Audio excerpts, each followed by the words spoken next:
Hello everyone, and welcome back to my channel on finding your path to your best emotional physical health and this series on healing from complex PTSD.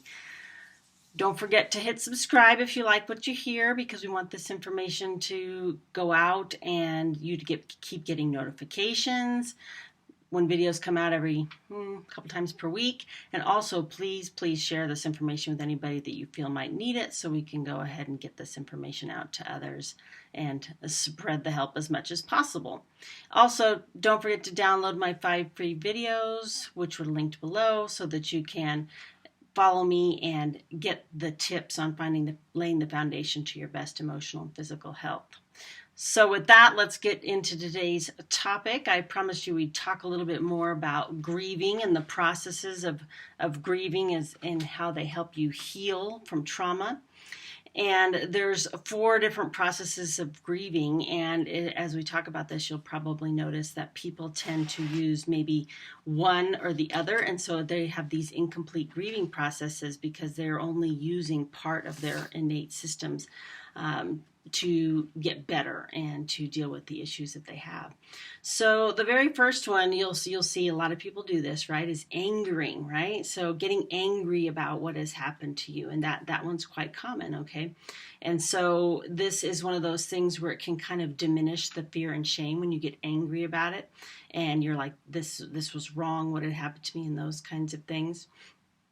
And it kind of can demonstrate itself as this kind of aggressive kind of complaining about the past and losses. And it kind of redirects the blame back to where it belongs, to the people that failed us when we were young and that kind of thing. And that doesn't mean you have to blame them now, because now it's your responsibility to recover, but blame them for what happened then, because that's just what happened then.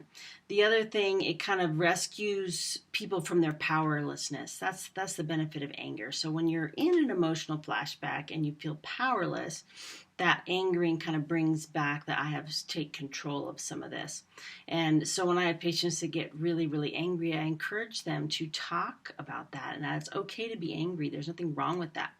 The challenge with some of it is that women in particular are taught, oh, you can't be angry. It's not okay to be angry.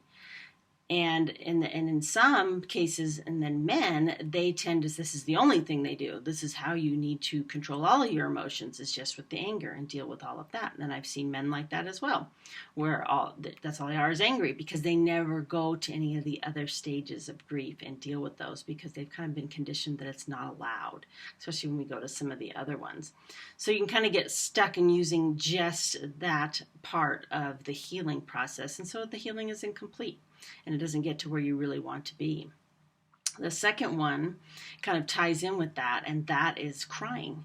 And crying it complements the anger, but we don't necessarily know that or acknowledge that sometimes. And some people, especially if they're okay with expressing both of these, they say, oh, when I get really mad, I cry. Well, that's true, because it's an emotional release, and that's okay. There's nothing wrong with that. That's normal. And then you're grieving the loss of whatever it is that kind of hurt you. So you get both of those emotions together.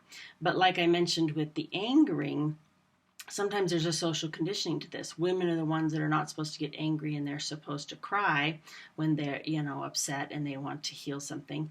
And men are supposed to get angry and not cry at all.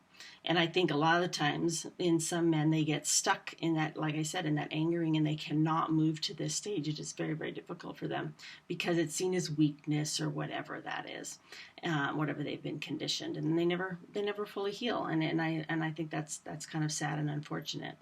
So crying is fabulous because it kind of stimulates the parasympathetic nerves. So you kind of, that relaxation response, that's why afterwards you feel so kind of exhausted and just kind of like, oh, I'm done, and kind of like drained. That's why, because it actually will stimulate those parts of your nervous system and kind of get the overdrive ones turned off. And it's essential, and they can kind of get people to really kind of move to the next level and kind of work through some of those other parts. When we're back to what we were talking about with the angering, you have to understand that when anger is repressed, and the sadness is repressed, or this part is repressed, the crying part, and that's never done, it can cause a lot of issues.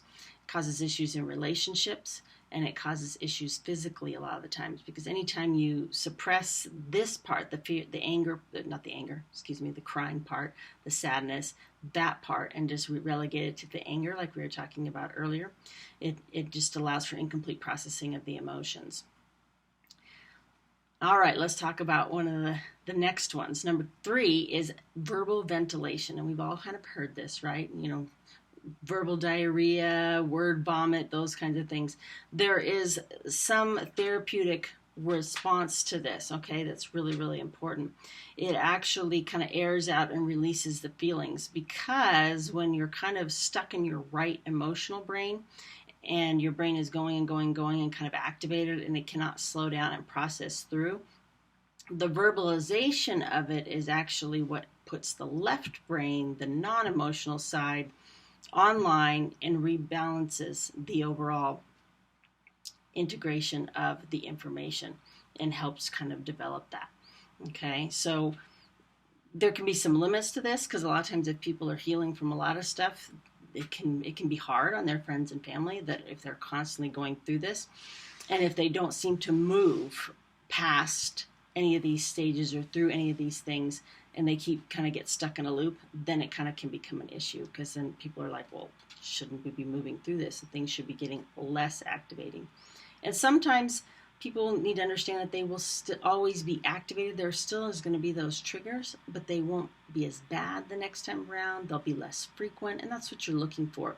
We're not looking for an all or nothing where everything is cured. You're probably never going to be completely resolved of some of these things, but if you can be less activated in the flashback, much less frequently, recover quicker, and have less impact on your relationships, you'll have a much better quality of life. And you won't have the kind of ongoing stuck issues that you might have at the current time. All right, and the very last one is feeling. This one I think is sometimes difficult for some people, depending on how you are. I think for some of us, I know I tend to be a little bit like this, where you get stuck in your thought process, and the ruminating thoughts just go and go and go and go and go in your head, and almost continually re-traumatize you. And then you lose track of what you're feeling. And you can kind of lose track of what's feeling in the body, because sometimes you're like, well, of course I can name my feelings, because some of the things are real obvious. You're like, oh, I'm sad, or I'm hurt, or I'm afraid, or whatever the issue might be. But you're not connected to how it feels in the body, because you have to stay present in your internal emotional state. And most of us disconnect and intellectualize that, or I shouldn't say most of us, but a lot of people do. And I know that the people kind of get that stuck. Again, now we're stuck back in the left brain and taking the right brain off, or taking it off in a different way. So having the ability to stop and integrate that feeling and let that and feel what's going on in the body, even if you can't name it, and that's okay. A lot of people think they have to be able to name the feeling, and it's really just addressing the attention in the body. We do this a lot in trauma work. This is the kind of the body or somatic work that kind of integrates the whole thing, okay? Because we're looking at the whole person, right? And when we do these stages of grieving, it's the whole person healing from what they did or what happened to them when they were younger, okay? So you've got the angering and the crying, which are the release parts, of course the verbal ventilation, which is the more intellectual cognitive side, and then the actual internal state, the feeling side, which is the 4th stage. And we call them stages, but they're not really stages, they're processes. This is more of a process. These are and they're flexible. You can move through all kinds of these, when you're processing anything that is somewhat emotional. So hopefully you enjoyed that, the 4 processes of grieving, and we'll get into more details in that in some of the courses and stuff that are going to be developed to help people kind of move through some of these things. If they feel that they want to work on some of this on their own, or in between sessions or something like that, this could be very, very helpful. So with that, if you need further help, please connect with me on the website. We'll get you set up with some coaching or counseling, and we'll figure that out for you. So if you need anything, drop me a line, and we'll do our best to get you taken care of. Thanks, everybody, and have a great day.